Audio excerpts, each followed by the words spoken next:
life, liberty, and the pursuit of happiness.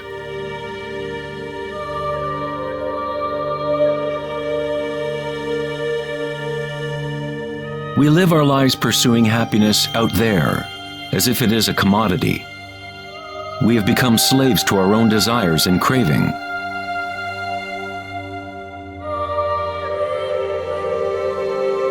Happiness is not something that can be pursued or purchased like a cheap suit. This is Maya, illusion, the endless play of form. In the Buddhist tradition, samsara, or the endless cycle of suffering, is perpetuated by the craving of pleasure and aversion to pain. Freud referred to this as the pleasure principle. Everything we do is an attempt to create pleasure, to gain something that we want, or to push away something undesirable that we don't want. Even a simple organism like the paramecium does this. It is called response to stimulus. Unlike a paramecium, humans have more choice. We are free to think, and that is the heart of the problem. It is the thinking about what we want that has gotten out of control.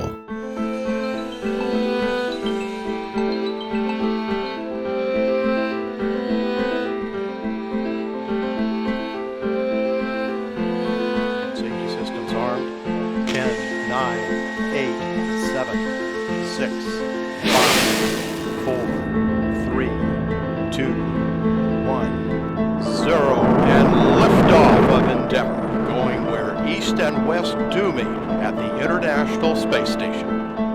The dilemma of modern society is that we seek to understand the world not in terms of archaic inner consciousness, but by quantifying and qualifying what we perceive to be the external world by using scientific means and thought. Thinking has only led to more thinking and more questions. We seek to know the innermost forces which create the world and guide its course. But we conceive of this essence as outside of ourselves, not as a living thing intrinsic to our own nature. It was the famous psychiatrist Carl Jung who said, "One who looks outside dreams. One who looks inside awakes." It is not wrong to desire to be awake, to be happy. What is wrong is to look for happiness outside when it can only be found inside.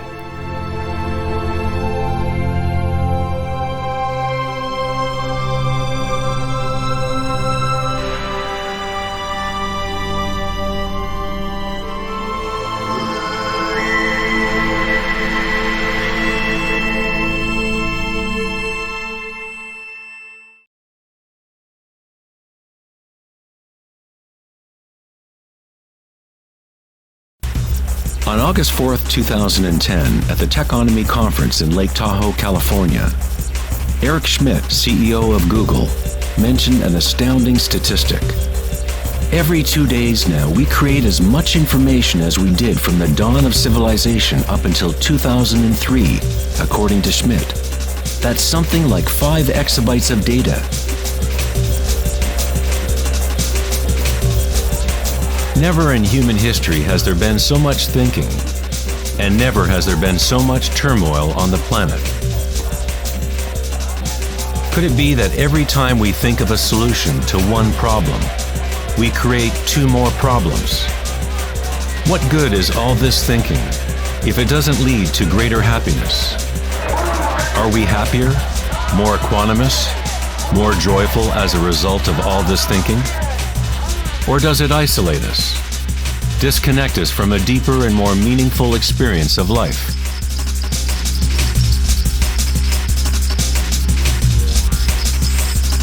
Thinking, acting, and doing must be brought into balance with being.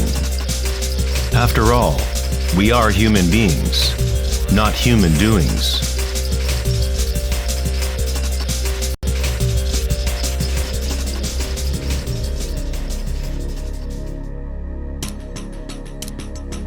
We want change, and we want stability at the same time. Our hearts have become disconnected from the spiral of life. the law of change, as our thinking minds drive us towards stability, security, and pacification of the senses. With a morbid fascination, we watch killings, tsunamis, earthquakes, and wars. We constantly try to occupy our mind, fill it with information. TV shows streaming from every conceivable device, games and puzzles, text messaging, and every possible trivial thing. We let ourselves become mesmerized with the endless stream of new images, new information, new ways to tantalize and pacify the senses. At times of quiet inner reflection, our hearts may tell us that there is more to life than our present reality, that we live in a world of hungry ghosts, endlessly craving, and never satisfied.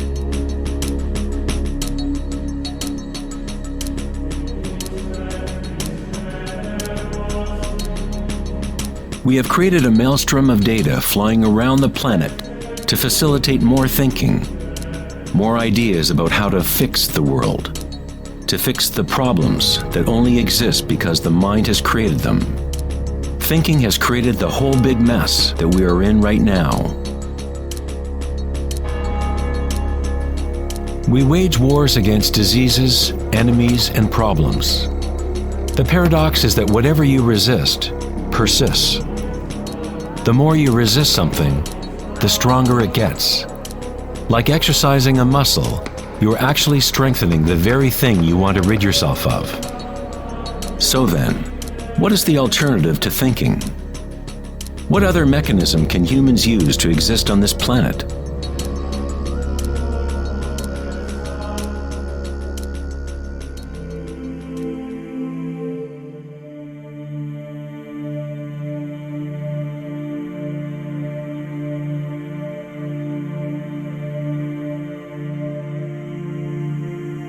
While Western culture in recent centuries has focused on exploring the physical by using thought and analysis, other ancient cultures have developed equally sophisticated technologies for exploring inner space.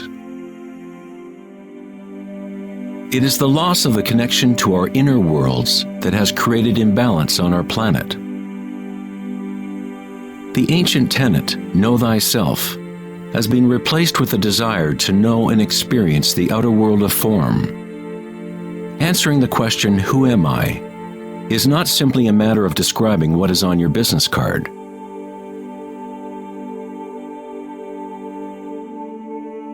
In Buddhism, you are not the content of your consciousness. You are not merely a collection of thoughts or ideas, because behind the thoughts is the one who is witnessing the thoughts.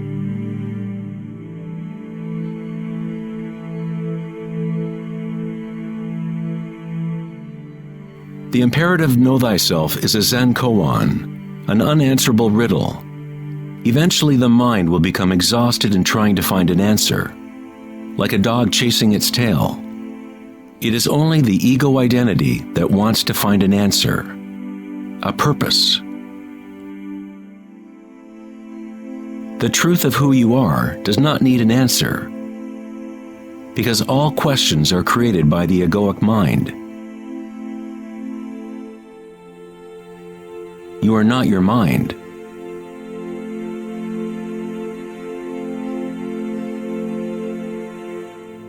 The truth lies not in more answers, but in less questions. As Joseph Campbell said, I don't believe people are looking for the meaning of life as much as they are looking for the experience of being alive.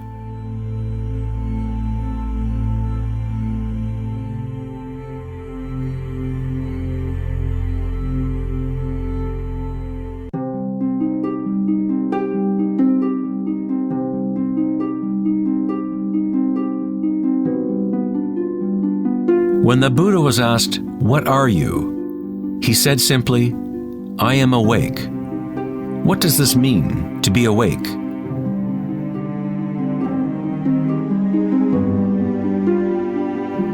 The Buddha does not say exactly, because the flowering of each individual life is different.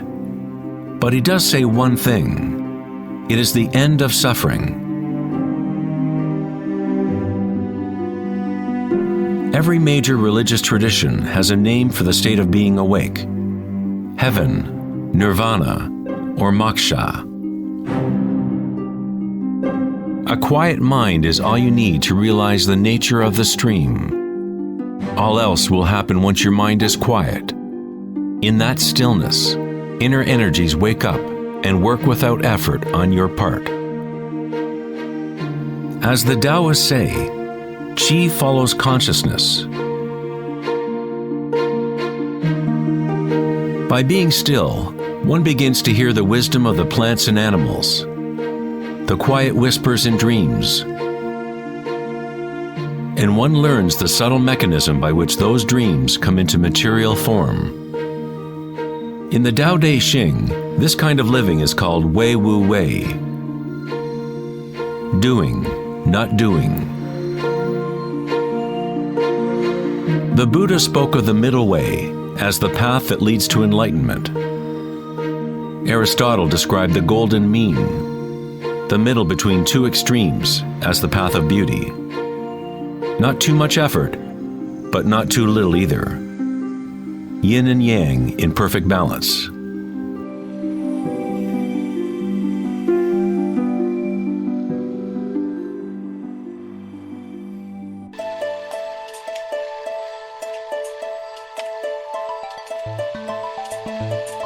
Vedanta's notion of Maya, or illusion, is that we do not experience the environment itself, but rather a projection of it, created by thoughts.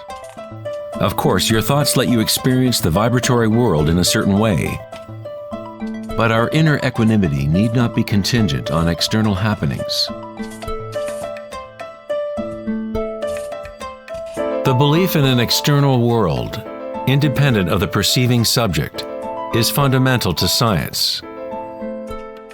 But our senses only give us indirect information. Our notions about this mind-made physical world are always filtered through the senses, and therefore always incomplete. There is one field of vibration underlying all of the senses. People with a condition called synesthesia sometimes experience this vibratory field in different ways. Synesthetes can see sounds as colors or shapes, or associate qualities of one sense with another. Synesthesia refers to a synthesis or intermingling of the senses. The chakras in the senses are like a prism, filtering a continuum of vibration. All things in the universe are vibrating, but at different rates and frequencies. The Eye of Horus is made up of 6 symbols, each representing the senses. Like the ancient Vedic system, thought is considered to be a sense.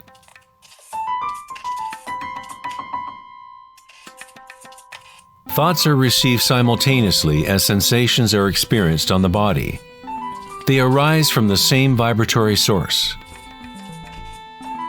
Thinking is simply a tool, one of 6 senses. But we have elevated it to such a high status that we identify ourselves with our thoughts. The fact that we do not recognize thinking as one of the 6 senses is very significant. We are so immersed in thought that trying to explain thought as a sense is like telling a fish about water. Water? What water?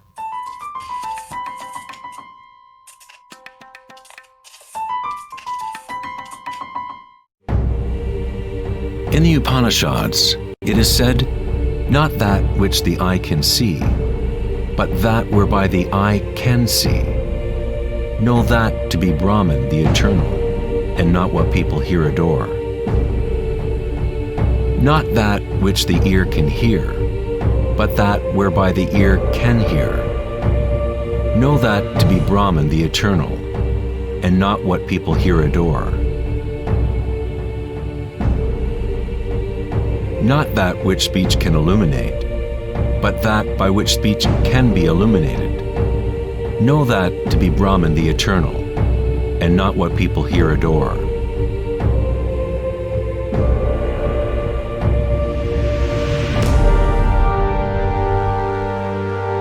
Not that which the mind can think, but that whereby the mind can think.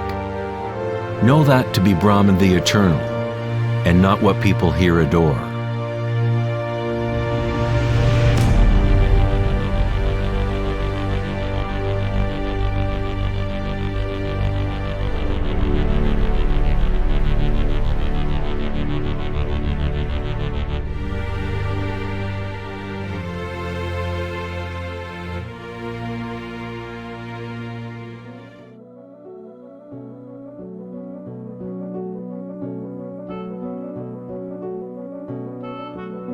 In the last decade, great advances have taken place in the area of brain research. Scientists have discovered neuroplasticity, a term which conveys the idea that the physical wiring of the brain changes according to the thoughts moving through it.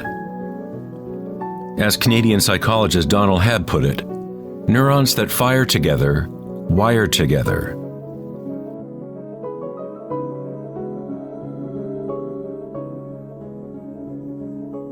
Neurons wire together most when a person is in a state of sustained attention. What this means is that it is possible to direct your own subjective experience of reality. Literally, if your thoughts are ones of fear, worry, anxiety, and negativity, then you grow the wiring for more of those thoughts to flourish. If you direct your thoughts to be ones of love, compassion, gratitude, and joy, you create the wiring for repeating those experiences. But how do we do that if we are surrounded by violence and suffering? Isn't this some kind of delusion or wishful thinking? Neuroplasticity is not the same as the New Age notion that you create your reality by positive thinking. It is actually the same thing that the Buddha taught 2,500 years ago. Vipassana meditation, or insight meditation, could be described as self-directed neuroplasticity. You accept your reality exactly as it actually is. But you experience it at the root level of sensation, at the vibratory or energetic level, without the prejudice or influence of thought, through sustained attention at the root level of consciousness. The wiring for an entirely different perception of reality is created.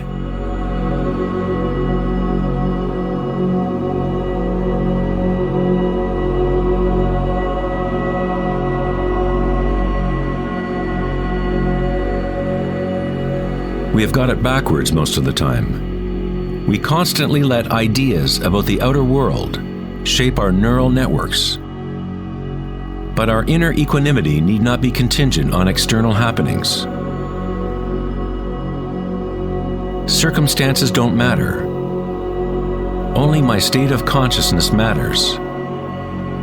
Meditation in Sanskrit means to be free of measurement, free of all comparison, to be free of all becoming. You are not trying to become something else.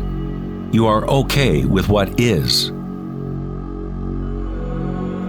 The way to rise above the suffering of the physical realm is to totally embrace it, to say yes to it, so it becomes something within you, rather than you being something within it.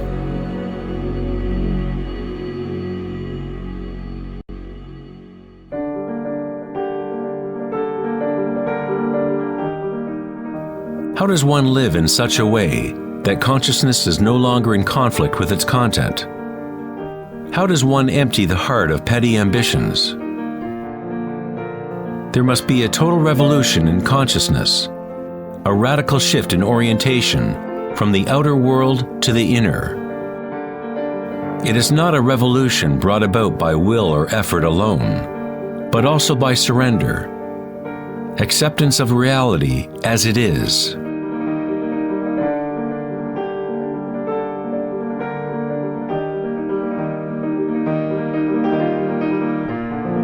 The image of Christ's open heart powerfully conveys the idea that one must open to all pain. One must accept all if one is to remain open to the evolutionary source. This doesn't mean you become a masochist. You don't look for pain. But when pain comes, which it inevitably does, you simply accept reality as it is, instead of craving some other reality. The Hawaiians have long believed that it is through the heart that we learn truth. The heart has its own intelligence, as distinctly as the brain does. The Egyptians believed that the heart, not the brain, was the source of human wisdom. The heart was considered the center of the soul and the personality. It was through the heart that the divine spoke, giving ancient Egyptians knowledge of their true path. This papyrus depicts the weighing of the heart. It was considered a good thing to go into the afterlife with a light heart. It meant that you had lived well.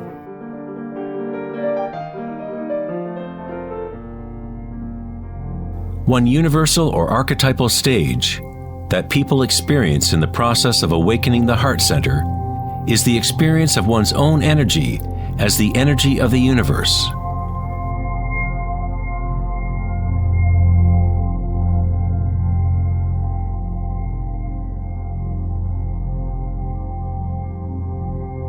When you allow yourself to feel this love, to be this love, when you connect your inner world with the outer world, then all is one.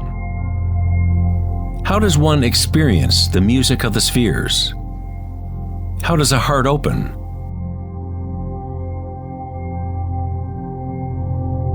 Sri Ramana Maharshi said, "God dwells in you, as you, and you don't have to do anything to be God-realized or self-realized. It is already your true and natural state. Just drop all seeking, turn your attention inward, and sacrifice your mind to the one self, radiating in the heart of your very being. For this to be your own presently lived experience, self-inquiry is the one direct and immediate way.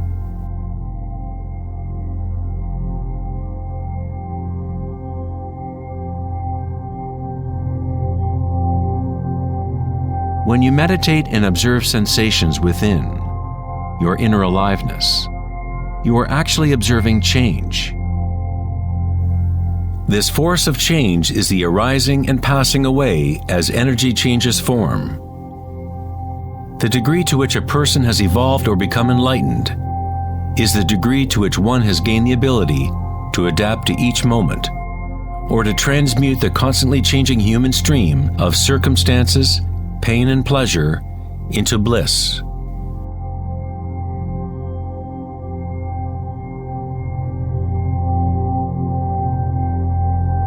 Leo Tolstoy, author of War and Peace, said, "Everyone thinks of changing the world, but no one thinks of changing him or herself."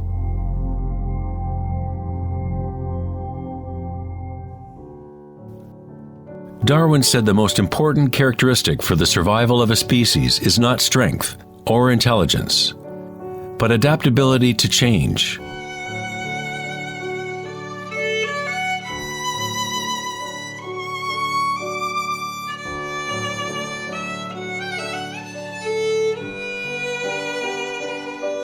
One must become adept at adapting. This is the Buddhist teaching of Anicca. Everything is arising and passing away, changing, constantly changing. Suffering exists only because we become attached to a particular form.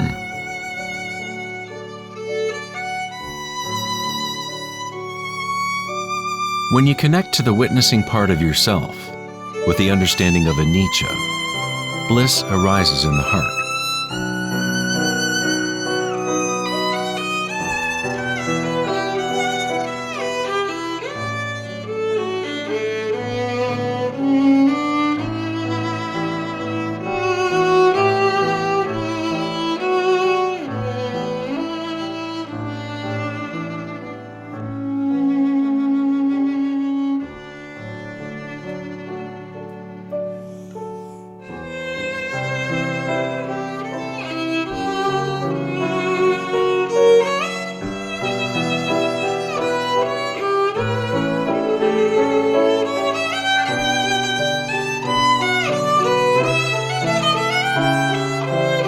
saints, sages, and yogis throughout history unanimously describe one sacred union that occurs in the heart.